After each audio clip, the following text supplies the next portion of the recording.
Good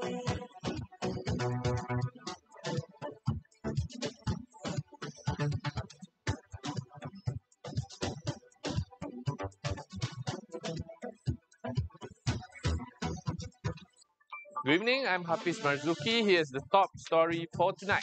Nepal's young protesters, army in talks to decide interim leader. That and more coming up on AWANI International.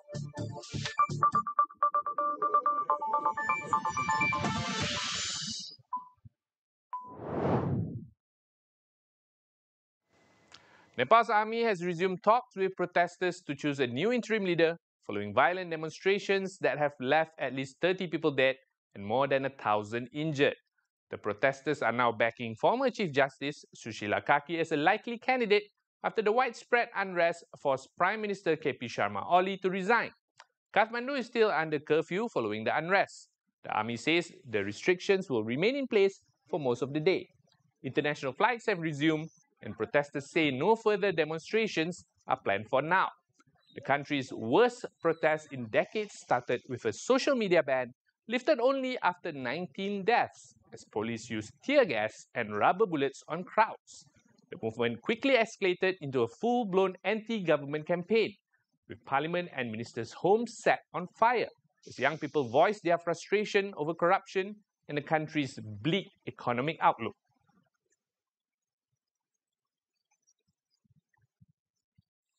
Now, can all this pressure turn into real reforms against corruption, or will the movement fizzle out now that the immediate fight is over? Amirul Aiman is here with us to explain this developing situation. Yes, Hafiz, thank you very much. The protests in Nepal have eased, but the real question now is what comes next. So protesters had two main demands.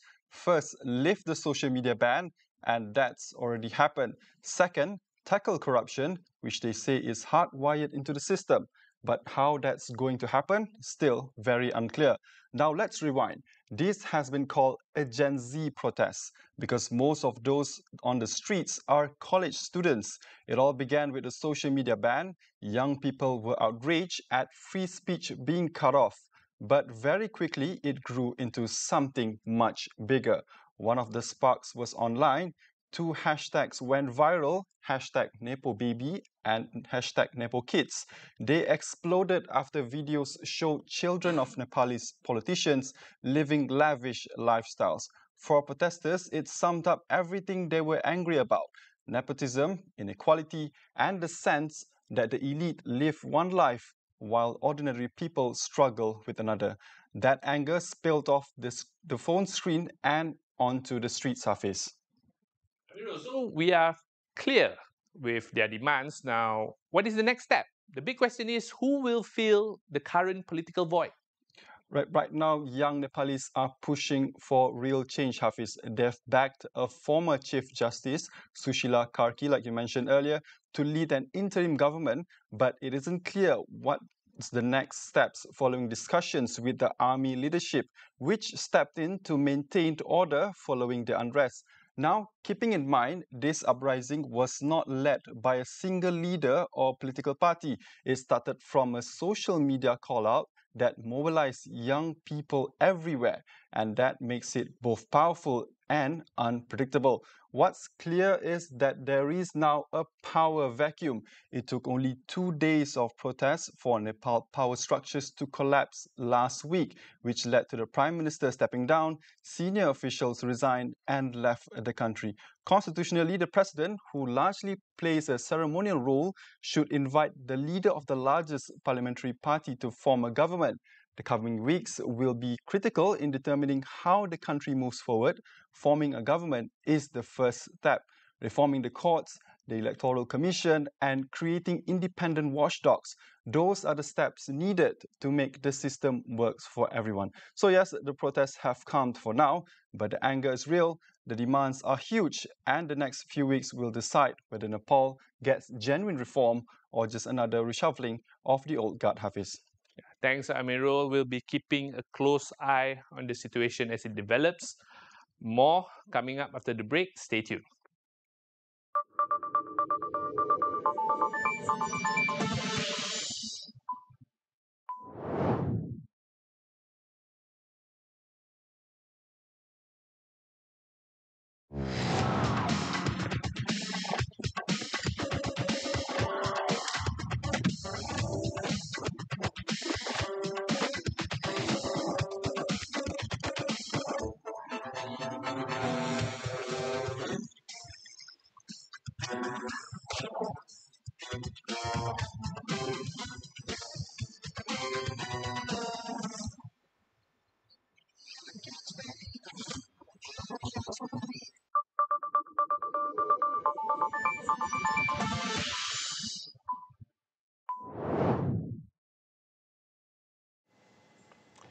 Qatar's Prime Minister Sheikh Mohammed Abdulrahman Al Thani calls for Israel's Benjamin Netanyahu to be brought to justice.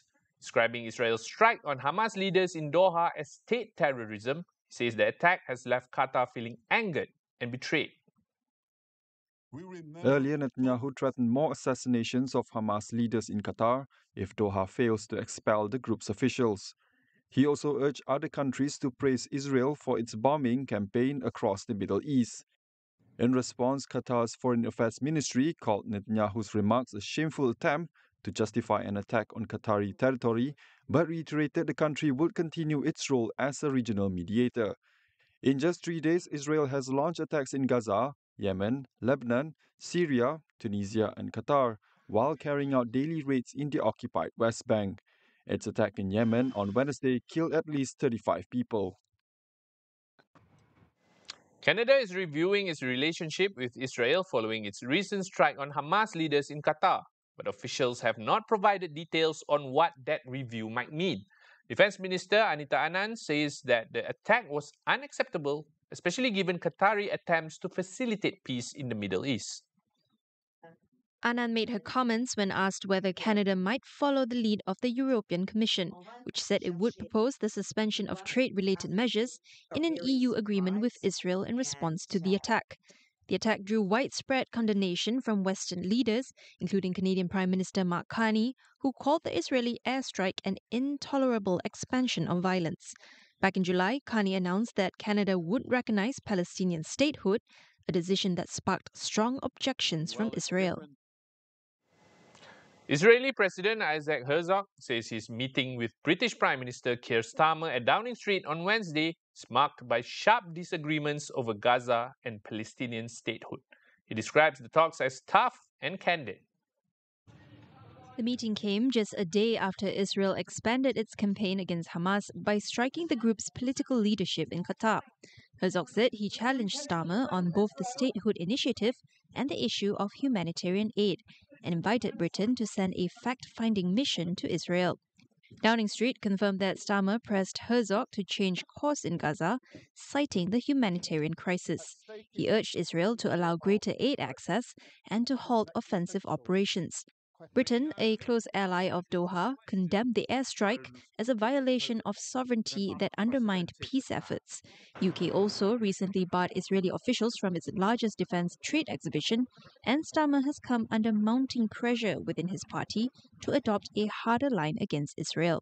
It has also pledged to recognize Palestinian statehood at the UN unless Israel meets 4 conditions, including an end to the Gaza war.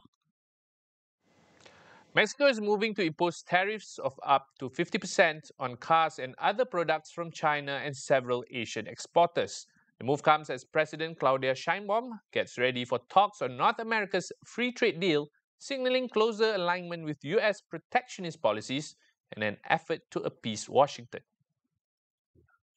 Mexico's economy minister said that tariffs will hit goods across multiple sectors, including textiles, steel, and vehicles, affecting around $52 billion in imports. When asked about Chinese cars, which currently face a 20% levy, he said they would be raised to the maximum level allowed. He argued that Mexico needs stronger protections to remain competitive and to safeguard domestic employment, noting that Chinese vehicles are often sold below reference prices. The tariff package also targets imports from countries without trade agreements with Mexico, including South Korea, India, Indonesia, Russia, Thailand, and Turkey. The move comes amid U.S. pressure on Latin American countries to limit economic ties with China. U.S. Defense Secretary Pete Hegseth held his first call with his Chinese counterpart, stressing that Washington does not seek conflict with Beijing but will defend its vital interests in the Asia-Pacific. The Pentagon said the conversation with Chinese Defense Minister Admiral Dong Jun was candid and constructive, and both sides agreed to hold further talks. During the call, Hegseth also made clear the U.S. is not seeking regime change or the strangulation of China. China's state-run agency Xinhua reported that Dong urged stable relations based on mutual respect and peaceful coexistence, while pledging cooperation with regional nations to maintain security in the South China Sea. He also warned against what he called external provocation and interference from powers outside the region. The call came shortly after a major Chinese military parade in Beijing, where President Xi Jinping appeared alongside Russia's Vladimir Putin and North Korea's Kim Jong un.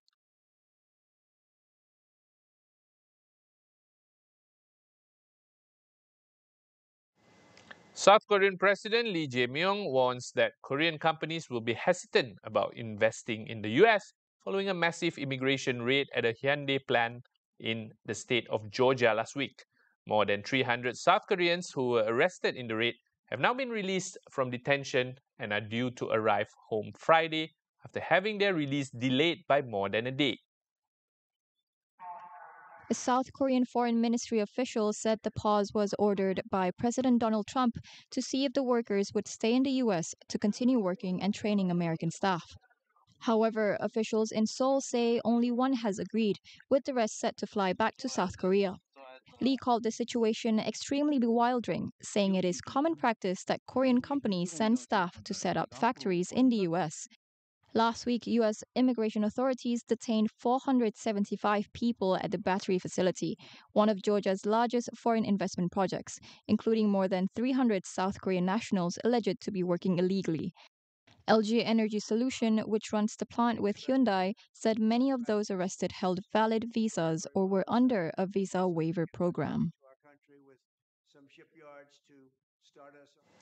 France is facing nationwide protests as hundreds of thousands took to the streets on Wednesday, expressing anger at President Emmanuel Macron, the political elite, and planned spending cuts. Authorities deployed more than 80,000 security personnel. Hundreds were arrested across the country. Police used tear gas and water cannons as demonstrators blocked highways, set fire to barricades, and clashed with riot units. The Block Everything movement, which started online in May among right-wing groups, has since spread across the political spectrum. The unrest comes on a turbulent day in French politics, as Conservative Sébastien Lecornu was sworn in as Macron's new prime minister after his predecessor was ousted by parliament over unpopular plans for sharp budget cuts.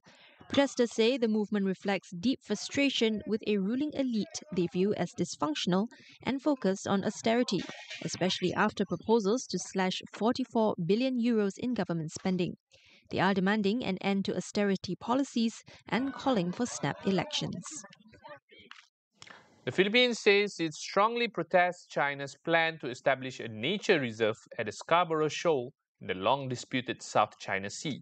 China has approved the plan yesterday, a move Manila says clearly infringes on its rights and interests. Sovereignty over the Scarborough Shoal has never been established, but it has been occupied by China since 2012. A 2016 international court ruling said China's blockade of the shoal violated international law and that the area was a traditional fishing ground for several countries, including the Philippines and Vietnam. However, China rejected this claim. The Scarborough Shoal is prized for rich fisheries, its protective lagoon, and proximity to major shipping lanes. Tensions have escalated recently between Chinese and Philippine vessels, with frequent clashes in the area as both sides try to enforce their claims to the territory.